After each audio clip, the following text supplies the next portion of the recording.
मीठी ने मारा आकाश को थप्पड़। जी हाँ दोस्तों, सीरियल उतरन में हर रोज एक नया ट्विस्ट आता जा रहा है। जहां पर मीठी और आकाश अब बिछड़ चुके हैं, वहीं आकाश फिर से आ जाता है उसकी मदद करने के लिए और आकर उसकी अन्नी को ब्लड देता है। उसकी काफ़ी इच्छा होती है मीठी की कि वो देखे कि किसने उसकी अन्नी को ब्लड दिया है। जब वो अपनी आंखों के सामने आकाश को देखती है तो पहले तो वो खुश होती है, फिर उस पर बिजलियाँ टूट पड़ती है। वो अंदर जाती है और डॉक्टर को बोलती है कि प्लीज़ डॉक्टर, इसका खून मेरी अन्नी की रगों में नहीं जाना चाहिए, इसका खून नहीं जहर है, ये मेरी अन्नी को मारने के लिए आया है।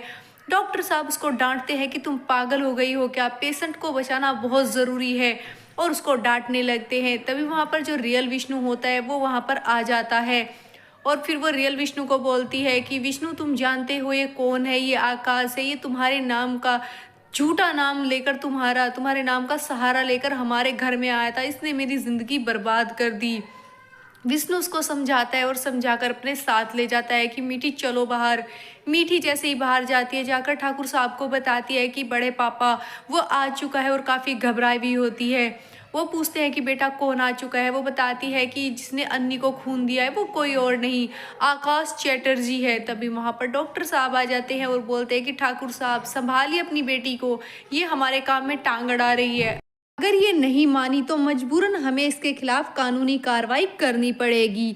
सभी घर वाले मीठी को समझाते हैं। मीठी बोल देती है कि बड़े पापा, उसके इरादे कुछ ठीक नहीं है, वो अब की बार भी हमारे परिवार को कुछ ना कुछ परेशानी देने के लिए आया है। उधर जो कजरी होती है वो काफ़ी खुश होती है, अपनी सासू माँ के कमरे में जाती है और बोलती है कि माई, हम तो बहुत खुश हैं, आप जानती हैं पिताजी के अंदर बहुत बड़ा बदलाव आया है और उन्होंने आकाश को मुंबई भेजा है मीठी को लाने के लिए। ये सुनकर वो काफ़ी चौंक जाती है, घबराते हुए उसे अपने कमरे से बाहर निकालकर गेट बंद करके रोने लगती है। उधर मामा जी अपने कमरे में लेटे हुए होते हैं, तभी फ़ोन की घंटी बजने लगती है। वो फ़ोन उठाते हैं तो फ़ोन पर गुरुजी होते हैं और बोलते हैं कि हम कल आ रहे हैं। ये सुनकर मामा जी काफ़ी खुश होते हैं। तभी फिर दरवाजे पर निर्भय आता है और बोलता है कि पिताजी, हमें तो कुछ समझ में नहीं आ रहा है कि आपके दिमाग में चल क्या रहा है, आप ऐसा कैसे कर सकते हैं। वो बोलते हैं कि बस 1-2 दिन की बात है, उसके बाद हम सच्चाई सबको बता देंगे। कल गुरुजी आने वाले हैं, उसके बाद हम सबको बता देंगे। उधर डॉक्टर साहब नर्स को बोलते हैं कि जिस लड़के ने खून दिया है उसने बहुत ही अच्छे टाइम पर आकर इनकी ज़िंदगी बचा ली, जाओ उसको कुछ खाने पीने के लिए दे दो। नर्स जाकर देखती है तो वो अपने बिस्तरे पर नहीं होता है, वो बाहर आ जाता है। बाहर उसको वहाँ पर मीठी बैठी हुई दिखाई देती है। वो मीठी के पास जाता है।